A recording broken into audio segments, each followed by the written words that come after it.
Siya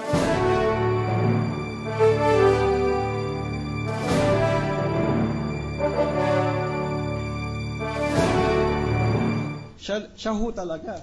Kayo ho talaga ang involved dito sa disbursement at saka sa characterization ng mga expenses na ito. Your Honor, please. Sa inyo po galing to. The question is kilometric. It is too general. The witness would not know which of these questions he will answer. Will you kindly speak? Those are his functions, Your Honor. Yes, but what Just make your questions specific. Slice it into bits so that there will be no arguments. Okay. Mag-move on na lang ho ako. Pero nagkakaisa ho tayo na iba-ibang entry ho ito dahil iba-iba yung purpose ng mga pondo na ito.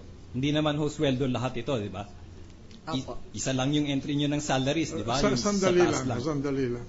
Madam Witness, itong mga classification ng mga gastusin na ito ay periodic na ibinibigay sa mga mahistrado. Periodic ba ito? Meron pong monthly, meron pong quarterly, at kaya nga, periodic, whether it is monthly, quarterly. Opo. Hindi yung kung gagastos siya, magbibigay siya sa iyo ng resibo na ito ay ginastos ko. Hindi. Opo. Hindi ito po. Ay nasa budget of expenditure. Opo. Ng sa Korte Suprema.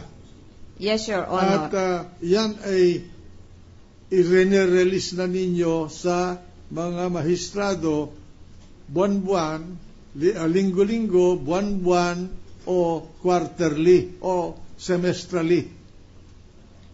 Yes, Your Honor. Ngayon, kung saan nila gagamit, kung ginamit nila yan, o hindi na ninyo alam yon. Yes, Your Honor. Walang liquidation na pumapasok sa inyo. Wala po. Basta certification. Certification po na nakalagay po sa payroll. Certification of ang liquidation nito. Yes, Your Honor. Yun. Sige.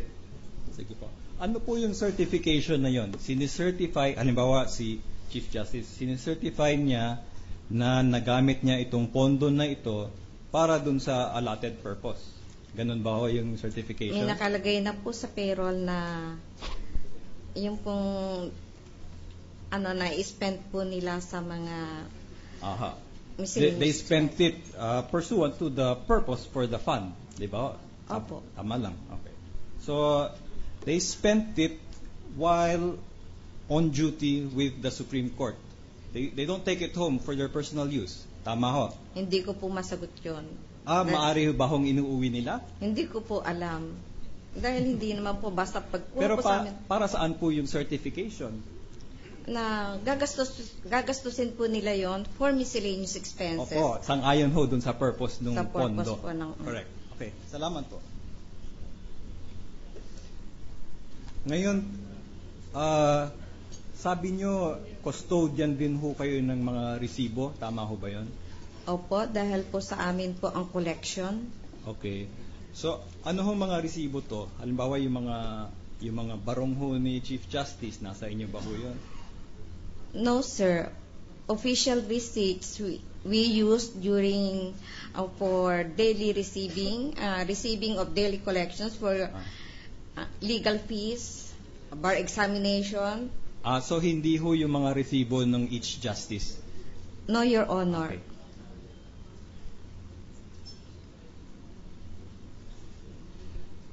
Linawin lang natin yan, Ang sinasabi ninyo na resibo na ini-issue ninyo ay yung resibo ng mga fees na o charges na kinokolekta ng Korte Suprema sang-ayon sa batas, sang-ayon sa reglamento, di ba?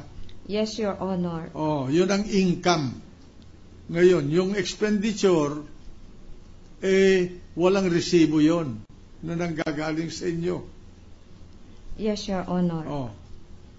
Maliban na lang yung sa sweldo, yung mga allowances, pinipirmahan nila yung mga dokumento na nagpapakita na tinanggap nila yung kanilang sweldo at allowances nila. Yes, Your O, yun. Honor. Okay. Ito hong mga allowances na to, halimbawa yung extraordinary and miscellaneous, rata, monthly special allowance, paano ho ang pagbigay ho niyan sa kay Chief Justice? Cash ho ba yan? Cheque ba ho yan? Cash payroll po. Ano ho ibig sabihin nun? We made the payroll, we prepared the payroll, then in cash, binibigay po namin sa kanila. So, cash as in cold cash, bills and coins ho yan? Hindi Yes. niyo po dinideposito sa bangko nila o walang cheque? Yes, Your Honor. So, cash ho talaga? In cash po. Sa alin ho dito sa mga entries yung cash o lahat ba ho yan cash? In cash po lahat. Sandali lang, yan ba'y cash o cheque? In cash, Your Honor. Currency, Yes, Your Honor. pesos and centavos. Yes, Your Honor. Okay.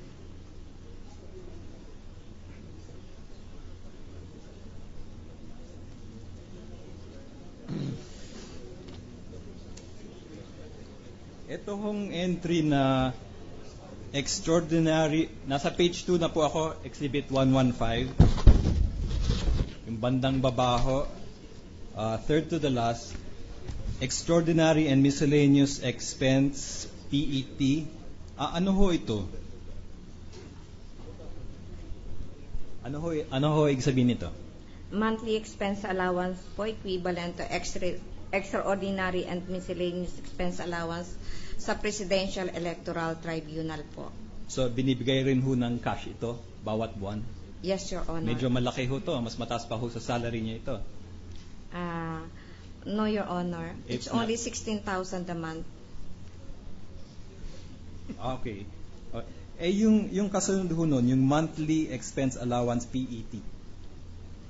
That is monthly expense allowance equivalent to rata from the Presidential Electoral Tribunal.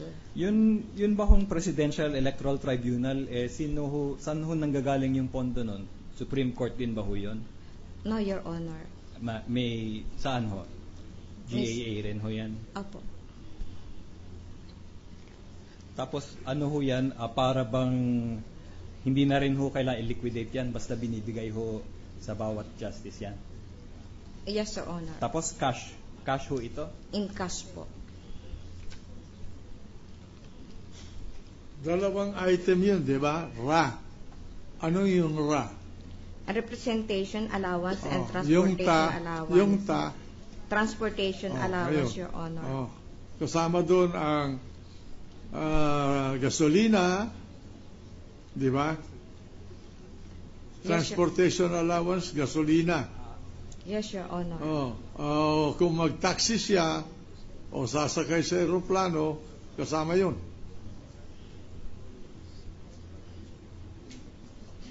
Kasama ba yun? For gasoline expenses, Your Honor. Gasoline expenses lamang. Opo. Okay. May Yung proceed- representation expense, yun ang for entertainment ng mga bisita, ng mga pangregalo, di ba? Yes, Your Honor. May proceed, Your Honor. Yeah, proceed. Ms. Bayuga, nabanggit niyo po kanina na paminsan-minsan kailangan mag-submit ng certification si Chief Justice. Tama ho ba yon? Certification in connection with what, please? For the release of the allowances. The one Which she was allowance? Because too general. ang pagkakaintindi ko, lahat ng allowance as she testified. So the question now relates to all the allowances. We are objecting because the question is too general, Your Honor. There are plenty of allowances mentioned in here. The witness has nothing to do with the appropriation, therefore. Alam mo, there are certain allowances that are liquidated for purposes of auditing Yes, Your Honor. by way of certification because